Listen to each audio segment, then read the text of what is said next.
नमस्कार दोस्तों, make wealth with HD channel पे आपका स्वागत है। और आज मैं जिनका पोर्टफोलियो रिव्यू करने वाला हूँ उनका एज जस्ट 18 ईयर्स है और बहुत ही यंग है वो, और उनके पास काफ़ी टाइम है इन्वेस्टमेंट का, और इसलिए कि अच्छा पोर्टफोलियो बनाने की मैं ज़रूर उनको सजेशन दूंगा। साथ ही उनका पोर्टफोलियो तो हम ज़रूर रिव्यू करेंगे, उसके बाद हमें एक कुछ सजेशन भी उनको दूंगा, और साथ ही इस वीडियो में हम डिस्कस करेंगे क्या क्या मिस्टेक कर सकते हैं जैसे ही कोई भी न्यू इन्वेस्टर इन्वेस्टमेंट करने के लिए स्टॉक मार्केट में आते हैं। साथ ही स्टॉक सिलेक्शन के साथ साथ वो कौन सा सेक्टर है, ग्रोथ सेक्टर जो कौन सा है वो भी हम डिस्कस करेंगे। साथ ही स्टॉक के किस लेवल पे हम इन्वेस्टमेंट कर सकते हैं और स्टार्टिंग कर सकते हैं लॉन्ग टर्म इन्वेस्टमेंट के लिए, और एग्रेसिव पोर्टफोलियो को कैसे बना सकते हैं, और साथ ही एसेट एलोकेशन और साथ ही स्टॉक एलोकेशन कैसे करें, वो सब कुछ डिस्कस करेंगे इसी वीडियो में। साथ ही जो लोग नए हैं उनको कहना चाहता हूँ आप सीधे चले जाइए इस वीडियो को देखने के बाद प्लेलिस्ट में, और प्लेलिस्ट में ऑलरेडी 2 वीडियो मैंने डाल दिया है। धीरे धीरे जैसे ही टाइम मिलता है उन वीडियो को जरूर देखिए, बहुत ही इंपॉर्टेंट वीडियो है आपके लॉन्ग टर्म ग्रोथ के लिए, पोर्टफोलियो की ग्रोथ के लिए। और आप भी अगर अपना पोर्टफोलियो रिव्यू करना चाहते हैं सीधे चले जाइए चैनल के अबाउट सेक्शन पे, वहाँ पे थोड़ा नीचे आके आपको मिल जाएगा मेल नंबर, वहाँ पे मुझे मेल कीजिए NSCNifty05@gmail.com पे। आप अपना पोर्टफोलियो का स्क्रीनशॉट मुझे भेज दीजिए इसी मेल पे। साथ ही अपना एज और आपका जो होराइजन है, कितने साल के लिए आप इन स्टॉक को रखना चाहते हैं उसका भी मुझे बता दीजिए, उससे आपको आसानी होगा मुझे रिव्यू करने में। साथ ही आप मुझे फॉलो कर सकते हैं कहाँ से, टेलीग्राम, इंस्टाग्राम और ट्विटर पे, यहाँ पे भी आप क्लिक करके वहाँ पे ज्वाइन कर सकते हैं। और उन्होंने मुझे मेल किया है, और उनका नाम मैं डिस्क्लोज नहीं करूँगा क्योंकि उनके नाम को डिस्क्लोज करने के बारे में मुझे कुछ नहीं बताया उन्होंने, तो नाम डिस्क्लोज नहीं करूँगा। आप यहाँ पे देख सकते हो उनका एज 18 ईयर्स है, वो बीकॉम स्टडी करते हैं। बीकॉम जस्ट उन्होंने शुरू किया अपने जो ग्रेजुएशन फर्स्ट ईयर पे है, और उनका जो पोर्टफोलियो छोटा पोर्टफोलियो है, पर आप देख सकते हो 21,500 का पोर्टफोलियो है। आप साथ ही उनका जो पोर्टफोलियो है वो 5.6% डाउन है, और उनका ये मानना है वो लॉन्ग टर्म के इन्वेस्टमेंट करना चाहते हैं, पर वो ब्लू चिप स्टॉक में इन्वेस्टमेंट नहीं करना चाहते, सिर्फ मिड कैप और स्मॉल कैप स्टॉक में करना चाहते हैं। और किन किन स्टॉक में करना चाहते हैं, happiest mind, black rose, prince pipe, Tata power, इन पे आने वाले फ्यूचर में वो इन्वेस्टमेंट करना चाहते हैं नीचे के लेवल से। ठीक है, तो वो ब्लू चिप में रखेंगे पैसा या फिर सिर्फ मिड कैप और स्मॉल में ही कर सकते हैं, वो हम बाद में डिस्कस करेंगे उनको क्या क्या सजेस्ट देते हैं। पहले उनका पोर्टफोलियो रिव्यू करें। तो शुरू करते हैं पोर्टफोलियो रिव्यू। आप यहाँ पे देख सकते हो 7 उनका होल्डिंग्स है, और पहला स्टॉक है एक्रेसिल। एक चीज़ है इन जो रिव्यू करने से पहले बता दूँ, उनका स्टॉक सिलेक्शन इतना बुरा भी नहीं है पर उतना अच्छा भी नहीं है। चाहे तो वो उनके साथ कंटिन्यू कर सकते हैं, और टाइम मिलता है, अपॉर्चुनिटी मिलता है, उनको बेच के अच्छे स्टॉक में भी इन्वेस्ट कर सकते हैं। ये उनका डिसीजन होगा, उनका एनालिसिस होगा। स्टॉक रिकमेंडेशन के बारे में मैं कुछ नहीं कहूँगा, सिर्फ आपको गाइड करूँगा किस तरह की स्टॉक और सेक्टर में आपको इन्वेस्ट करना चाहिए। वो गाइड ये सारा जो रिव्यू करने के बाद आपको वो नेक्स्ट सेगमेंट पे ज़रूर आपको मिल जाएगा। ठीक है, तो पहला जो स्टॉक है वो है एक्रेसिल। 3 स्टॉक उन्होंने इन्वेस्टमेंट किया है, एवरेज प्राइस है 824, इन्वेस्टमेंट टोटल है 2474। छोटा स्टॉक है, और छोटा स्टॉक के हिसाब से उन्होंने इस स्टॉक में ज़्यादा इन्वेस्टमेंट कर लिया है। जिस स्टॉक का जो टॉप है वो है 900, और उन्होंने आप देख सकते हो यहाँ पे 9% की यहाँ पे लॉस है, और थोड़ा स्टॉक जो स्मॉल कैप स्टॉक के हिसाब से थोड़ा ऊपर में उन्होंने बाय कर चुके हैं इस स्टॉक में। अगर इस स्टॉक की 5 ईयर्स रिटर्न की देखते हैं तो 5 ईयर रिटर्न है 28%, 10 ईयर रिटर्न है इस स्टॉक का 37%। और ये स्टॉक जो बिलोंग करता है बिल्डिंग्स प्रोडक्ट्स जो बनाते हैं वो उनका। और साथ ही नेक्स्ट जो स्टॉक है वो है BLS। 3 क्वांटिटी है, एवरेज प्राइस है 227, इन्वेस्टमेंट है 683, और इस स्टॉक का टॉप है जो अभी टॉप है वो है 300, और अभी ये ट्रेड करे 221 पे, उनका 2% लॉस है, और ये भी उन्होंने थोड़ा ऊपर ही बाई कर लिया। अगर इस स्टॉक की मार्केट कैपेसिटी की बात करें 2300 करोड़ के आसपास है, मतलब एक स्मॉल कैप स्टॉक है। 5 ईयर्स रिटर्न इस स्टॉक की देखते हैं तो माइनस नेगेटिव में है 3%, और नेक्स्ट 10 ईयर्स की बात करें जस्ट 1% इस स्टॉक की रिटर्न है। नेक्स्ट जो स्टॉक है वो है CDSL। ये भी एक स्मॉल कैप स्टॉक है। CDSL 15,600 करोड़ के आसपास इसका मार्केट कैपिटलाइजेशन है। इस स्टॉक के एवरेज प्राइस आप देख सकते हो यहाँ पे 1,600, तो काफ़ी ऊपर में उन्होंने बाय किया, और 3 क्वांटिटी है, ज़्यादा इन्वेस्टमेंट हो चुका है इस स्टॉक में 4,800 और लगभग 5,000 की इन्वेस्टमेंट है इस स्टॉक में। अगर यहाँ पे आप देखते हैं तो यहाँ पे उनको 7% की लॉस है, पर उन्होंने काफ़ी ज़्यादा इन्वेस्टमेंट कर चुके हैं इस स्टॉक में। हमेशा अगर आपको लॉन्ग टर्म का व्यू है और स्टार्टिंग में बाइंग करें तो आपको, और छोटा आपके पोर्टफोलियो के हिसाब से आप धीरे धीरे इन्वेस्टमेंट कीजिए, ना कि एक ही लेवल पे अपना मैक्सिमम इन्वेस्ट भी कर बैठो, क्योंकि स्मॉल कैप स्टॉक है और स्मॉल कैप स्टॉक काफ़ी गिरता है फ्रेंड्स, और आपको साल में या फिर कुछ महीने के अंदर ही अच्छा खासा आपको अपॉर्चुनिटी मिल जाता है उन स्टॉक में नीचे के लेवल पे बाय करने के लिए जो अभी मिल रहा है। ठीक है, उनका जो नेक्स्ट इन्वेस्टमेंट और स्टॉक है वो है ग्रेन्यूल्स और एक फार्मा स्टॉक है, 10 क्वांटिटी है और यहाँ पे भी उन्होंने ज़्यादा इन्वेस्टमेंट कर दिया है क्योंकि स्टार्टिंग जस्ट उन्होंने इन्वेस्टमेंट शुरू किया और स्टार्टिंग इन्वेस्टमेंट इतना सारा इन्वेस्टमेंट करना सही नहीं है और एवरेज प्राइस यहाँ पे 315 है। इतना बुरा नहीं है अभी जो उन्होंने जो जिस प्राइस पे इसको बाई किया है, पर इन्वेस्टमेंट थोड़ा ज़्यादा है और इसमें उनको 6% की लॉस है। और इस स्टॉक ये भी एक स्मॉल कैप स्टॉक है, ग्रेन्यूल्स है, 7,400 करोड़ के आसपास का मार्केट कैपिटल है। 5 ईयर रिटर्न की अगर बात करें, 5 ईयर रिटर्न इस पे 23% और 10 ईयर रिटर्न की बात करें तो यहाँ पे है ऑलमोस्ट 48% लंबे समय के लिए। ठीक है, नेक्स्ट जो स्टॉक है वो है जिंदाल शो। यहाँ पे उनको 20 क्वांटिटी है पर इन्वेस्टमेंट भी यहाँ पे ज़्यादा है, 2243 है और एवरेज प्राइस 112 है और इस स्टॉक की जो टॉप है वो है 140 और ये भी एक स्मॉल कैप स्टॉक है और इनका भी जो सेक्टर है वो है बिल्डिंग प्रोडक्ट्स, पाइप बनाने वाला कंपनी है। मार्केट कैपिटल है 3,341 करोड़ के आसपास है मार्केट कैपिटल।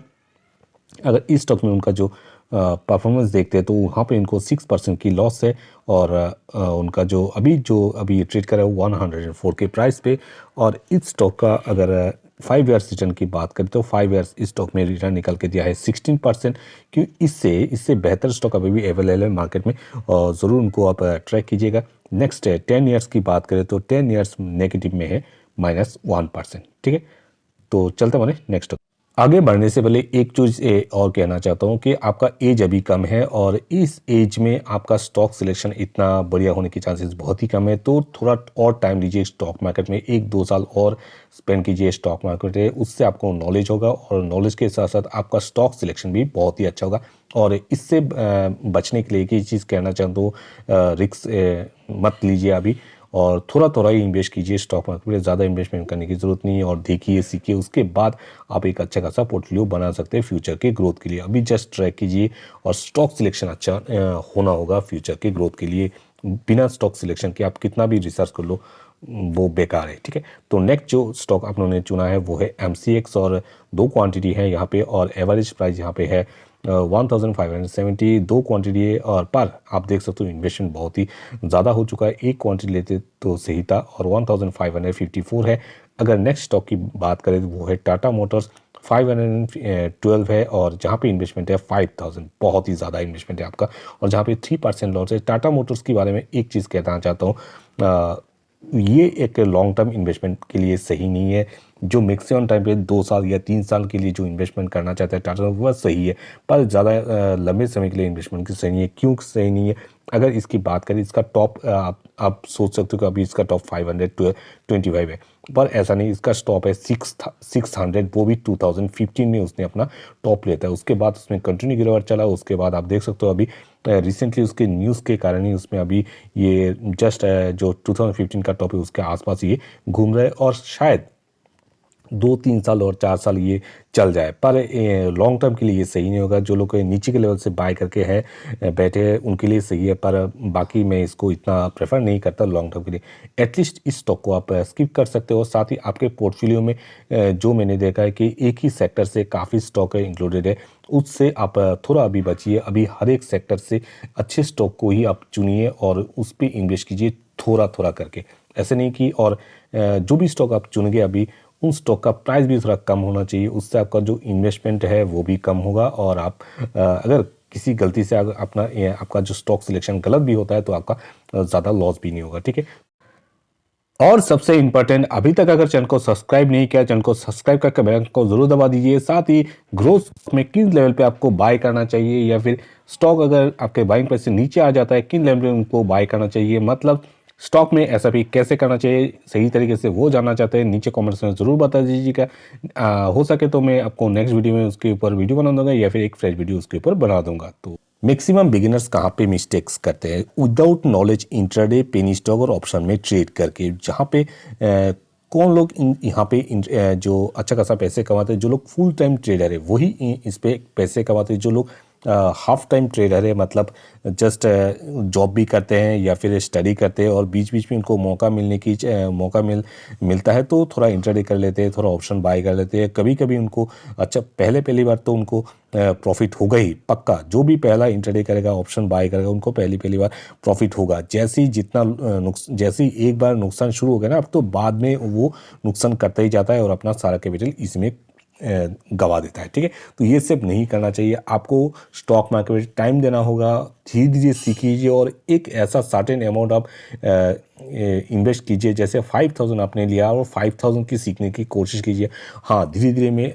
इस साल के लिए मैं 5000 इन्वेस्ट कर रहा हूँ, मुझे इंट्राडे सीखने के लिए 5000 मैंने लिया है और 5000 के से ही मैं धीरे धीरे सीखूंगा। 5000 से मैं ऑप्शन ट्रेड भी सीखूंगा। तो धीरे धीरे सीखिए, ऐसा नहीं कि नहीं सीखने की बात नहीं करूँ, सीखिए पर टाइम लेके सीखिए। ऐसा नहीं कि बस 2 महीने मैंने ट्राई किया और 2 महीने में मुझे सक्सेस भी मिल गया है 70% 80% और मैं कूद गया एक लंबा मतलब बड़ा अमाउंट लेके कूद गया ऑप्शन बाय करने के लिए और इंट्राडे करने के लिए। वहाँ पे आपको नुकसान हो सकता है। ठीक है, और इवन आप मार्केट से भी गायब हो सकते हो। तो ये चीज़ बिल्कुल मत कीजिए विदाउट नॉलेज लिए। उसके बाद धीरे धीरे आप भी सीखिए और ट्रेड भी कर सकते हैं। ऐसा कुछ नहीं, ट्रेड कर नहीं सकते। ठीक है, नेक्स्ट हमारा जो सेगमेंट है सजेशन का सेगमेंट है और ये सजेशन इंडिविजुअल नहीं है, सबके लिए है। Select the growth sector along with high growth stock and by the stocks in a good correction कहाँ पे आता है? मैक्सिमम ये नॉर्मली आपको मिल जाता है मैक्सिमम 2 to 3 मंथ के जो गैप में ही आपको मिल जाता है। कभी भी क्वार्टर के अंदर जो रिजल्ट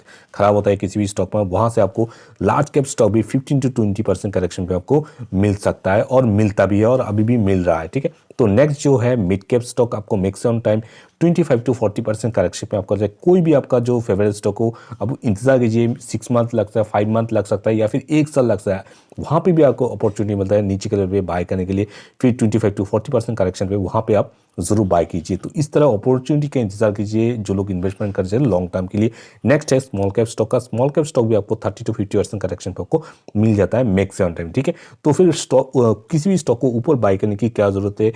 मुझे नहीं लगता बाय करने की जरूरत है। अगर आपको ऑलरेडी मालूम है कि ये stock with in 1 month 2 month के अंदर ये नीचे आ सकता है, तो बाय क्यों ऊपर मैं करूंगा? ठीक है, एक एग्जांपल के दौरान हम यहाँ पे जानते हैं तो सेक्टर कौन सा हो सकता है? Growth sector like banking, finance, IT, chemical और पावर, और जिनका बिजनेस जिन भी स्टॉक पे आप इन्वेस्ट करना चाहते हैं, वो चाहे लार्ज कैप हो, मिड कैप स्टॉक हो या स्मॉल कैप स्टॉक हो, उनका बिजनेस लॉन्ग रन में भागना चाहिए। एटलीस्ट 15 to 20 ईयर्स आपका एटलीस्ट ये विजन होना चाहिए। आपको ये देखना चाहिए वो क्या 15 to 20 ईयर्स सर्वाइव कर सकता है इस मार्केट में, चल सकता है। तो वो अगर चल सकता है तभी उन स्टॉक पे आप इन्वेस्ट कीजिए। ठीक है, और जिनका पोर्टफोलियो उनको कहना चाहता हूँ, आपका जो पोर्टफोलियो छोटा है और छोटे पोर्टफोलियो के नंबर ऑफ स्टॉक यहाँ पे मैंने लिखा नहीं, stock should not be more than 4 to 5 stocks at starting investment and slowly buy stocks in a good correction, wait for opportunity का इंतजार कीजिए, तभी आपको अच्छा खासा फायदा मिलेगा लॉन्ग टर्म पे। ठीक है, ये चीज़ जरूर ध्यान रखिए। अपॉर्चुनिटी किन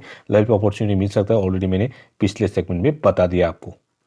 बाकी आप एक एग्रेसिव पोर्टफोलियो कैसे बना सकते हैं? एग्रेसिव क्यों? आपका एज कम है और आपका एज कम है इसीलिए आप सारा इन्वेस्टमेंट आपने मेंशन किया कि आप मिड कैप और स्मॉल कैप करना चाहते हैं, पर ये मैं आपसे सहमत नहीं हूँ और एक्सपीरियंस से कह रहा हूँ फ्रेंड्स, आपको मिनिमम इन्वेस्टमेंट आपका जो 50% इन्वेस्टमेंट है वो लार्ज कैप स्टॉक में होना चाहिए। और क्योंकि एक इंश्योरेंस प्रोवाइड करता है, क्योंकि मिड कैप और लार्ज कैप कई स्टॉक है, अभी आप जाके आपका जैसे जैसे एक्सपीरियंस बढ़ेगा आपको पता लगेगा कई स्टॉक है एक 5 ईयर्स तक अच्छा खासा रन अप करने के बाद भी आज नीचे है और ऑलमोस्ट बर्बाद होने के कगार पे है। तो इस तरीके आप अगर किसी भी अगर 5 आपके पास स्मॉल कैप स्टॉक है, मे बी आने वाले वक्त में अगर सिलेक्शन खराब होता है आपका किसी भी गलती से, तो वहाँ से आपको एक बड़ा नुकसान होने की चांसेस है और आपका पूरा पोर्टफोलियो डिस्ट्रॉय हो सकता है। तो इसके लिए आपको investment 50% minimum 50% investment large cap stock में करना चाहिए। जिन लोगों का एज 30 के ऊपर है उनका तो एटलीस्ट 70% इन्वेस्टमेंट आपको पोर्टफोलियो जो है लार्ज कैप स्टॉक में करना ही करना है। और अगर लार्ज कैप स्टॉक में इन्वेस्ट करते हैं, आपका जो लॉन्ग रन पे जो आता है CAG रिटर्न 20% के ऊपर आता है। और अभी आप देखोगे तो बैंक में 5% से 6% इवन 7% अगर मैक्सिमम होता है 7% को मिलता है। 7% से बेहतर 20% अगर सेफ मिल जाता है, क्यों आप इसको आप एक्सेप्ट नहीं करोगे? एक्सेप्ट करना चाहिए। आपका टोटल इन्वेस्टमेंट का 70% CAG रिटर्न अगर 20% आता है, बाकी इन्वेस्टमेंट का रिटर्न अगर 30 और 30 से 50% आता है मिड कैप और स्मॉल कैप स्टॉक से, एक अच्छा खासा आपका पोर्टफोलियो बन सकता है और अच्छा खासा रिटर्न भी दे सकता है विथ सिक्योरिटी के साथ। तो आप सिक्योरिटी क्यों नहीं लोगे, ठीक है, ये चीज़ आप ध्यान पे रख के इन्वेस्ट कीजिए। बाकी नेक्स्ट आपको समझाऊंगा नेक्स्ट सेगमेंट पे कि आपको किस तरह की पोर्टफोलियो बनानी चाहिए। चलिए चलते हैं नेक्स्ट सेगमेंट पे।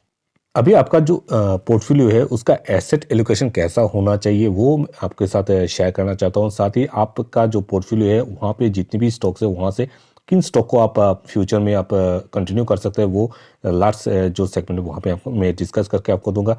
पहले जान लेते हैं, अगर आपका पोर्टफोलियो 20,000 है वहाँ से आपको 50%, आपके लिए बोल रहा हूँ फिर आपका एज का में, क्योंकि एज के ऊपर डिपेंड करता है आप कितनी परसेंटेज लार्ज कैप स्टॉक में इन्वेस्ट करोगे। तो 50% अगर लार्ज कैप स्टॉक में आप इन्वेस्ट करते हैं मतलब 10,000, वहाँ से आप 2 स्टॉक लो सकते हैं, जहाँ से एक स्टॉक आपका ब्लू चिप स्टॉक होना चाहिए, दूसरा एक ग्रोइंग लार्ज कैप स्टॉक होना चाहिए। ग्रोइंग लार्ज कैप स्टॉक मतलब ग्रो कर रहा है अभी जस्ट और अच्छा खासा रिटर्न भी दे रहा है और उसका फ्यूचर ब्राइट है। तो इस तरह की जो लार्ज कैप स्टॉक है वहाँ पे इन्वेस्ट कर सकते हैं, वहाँ से आपको एटलीस्ट 25 to 30% रिटर्न मिल सकता है सालाना, सॉरी सालाना मतलब CAG रिटर्न सालाना ही, ठीक है।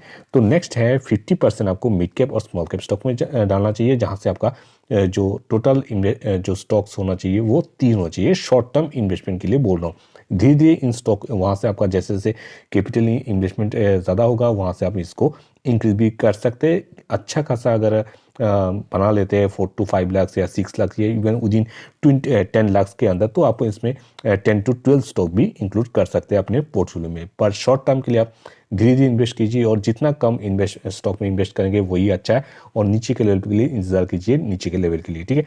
अगर स्मॉल कैप इन्वेस्टमेंट के बारे में और मिड कैप के बारे में बात करें, क्योंकि स्मॉल कैप और मिड कैप अभी आपका एज कम है और मैक्सिमम टाइम पे यही गलती होने की चांसेस बहुत है, स्टॉक सिलेक्शन आपका बुरा हो सकता है। इसलिए कह रहा हूँ कि अगर आपको इन्वेस्ट करना है किसी भी मिड कैप स्टॉक के तो एक मिड कैप स्टॉक का एक बास्केट बनाइए। जैसे 5,000 अगर इन्वेस्टमेंट करना है किसी भी मिड कैप स्टॉक में, तो वहाँ पे आप क्या करेंगे, 2 या 3 स्टॉक को इन्वेस्ट करेंगे, जहाँ से 5,000 को इक्वली डिवाइड कर देंगे इन स्टॉक पे थोड़ा थोड़ा अमाउंट करके, ठीक है। तो मे भी हो सकता है आने वाले टाइम पे ये भी हो सकता है जैसे जैसे आपका एक्सपीरियंस बढ़ेगा तो आपको लग रहा होगा कि नहीं ये मिड कैप स्टॉक तो परफॉर्म नहीं करा है, इससे मैं अपने पोर्टफोलियो से हटा देता हूँ। तो ये चीज़ भी हो सकता है, वो आने वाले टाइम पे ये कर सकते हैं। पर अगर आपने एक ही स्टॉक में या फिर 2 स्टॉक में सारा पैसा इन्वेस्ट करके बैठ गए तो वहाँ से आपको अपना पोर्टफोलियो को ठीक तरह से मैनेज करना पॉसिबल मे बी प्रॉब्लम हो सकता है। नेक्स्ट वही चीज़ आप स्मॉल कैप स्टॉक में भी कर सकते हैं, क्योंकि स्मॉल कैप स्टॉक आप देखोगे तो मे बी अगर आपने 3 सिलेक्ट किया है इन्वेस्टमेंट, 3 स्टॉक में इन्वेस्टमेंट किया है, मे बी आगे चल के वो परफॉर्म ही ना करे और इवन वो स्टॉक भी मार्केट से गायब हो जाए, ठीक है। तो इसके लिए आपको वहाँ से भी आपको सेफ्टी के रीजन के लिए आपको अगर 5,000 किसी भी स्मॉल कैप स्टॉक में इन्वेस्ट करना है तो वहाँ से आप सोचिए एक बास्केट बना लीजिए, बास्केट की तरफ, जहाँ पे आपको 2, 3 या 4 स्टॉक में इन्वेस्ट करना है और इक्वली डिवाइड करना है 5,000 स्टॉक को। आपका जो स्टॉक प्राइस होना चाहिए वो अभी के सिचुएशन के साथ, जितने आप स्टूडेंट हो, जब तक स्टूडेंट हो तो आपका जो स्टॉक का सिलेक्शन किन स्टॉक पे आप करेंगे जो जिनका प्राइस कम है, क्योंकि आपको नीचे के लेवल पे अगर बाय करना आपको होगा तो आप बाय नहीं कर पाओगे। अगर ज़्यादा बड़ा स्टॉक हो गया 4,000, 3,000 या 2,000 के अंदर जो बड़ा स्टॉक है उन पर आप एक्यूरेट नहीं कर सकते नीचे के लेवल के लिए, कि आपको उससे काफ़ी इन्वेस्टमेंट चाहिए होता है। अगर बड़ा स्टॉक आप इन्वेस्टमेंट करते हो तो आपको छोटा जो अच्छा स्टॉक है पर उसका जो प्राइस कम है, शेयर प्राइस, उनको आपको टारगेट करना चाहिए, उन पे आपको नज़र बना के रखना चाहिए। अच्छे अपॉर्चुनिटी में उनको आपको बाय करके अपने होल्ड में जमा करते जाना चाहिए, ठीक है। अगर आपकी जो पोर्टफोलियो है वहाँ से आपको किसी भी स्टॉक को इंक्लूड करना है, उसमें से एक्रोसिल एक है, एक्रोसिल उसको आप इंक्लूड कर सकते हैं। दूसरा है CDSL, तीसरा है ग्रेन्यूल्स, चौथा है MCX। MCX काफ़ी वॉलाटाइल है तो उसको आप देखिए, अगर अपॉर्चुनिटी मिलता है उसको आप निकल जाइए, क्योंकि उससे भी बेटर है, क्योंकि CDSL और MCX एक ही सेक्टर से बिलोंग करता है, उससे बेटर स्टॉक है CDSL, तो उसको आप कंटिन्यू कीजिए बजाय के MCX। वहाँ से आपको अपॉर्चुनिटी मिलता है, वहाँ से आप निकल जाइए MCX से, ठीक है। और बाकी को आप अगर आप चाहते हो तो बाकी उससे आप निकल भी सकते हो, BLS, टाटा मोटर्स और MCX से, ठीक है, और इवन जिंदाल शो से। तो आशा करता हूँ आप लोगों को वीडियो अच्छा लगा होगा, तो चैनल को जरूर सब्सक्राइब करके रखिएगा। Thank you.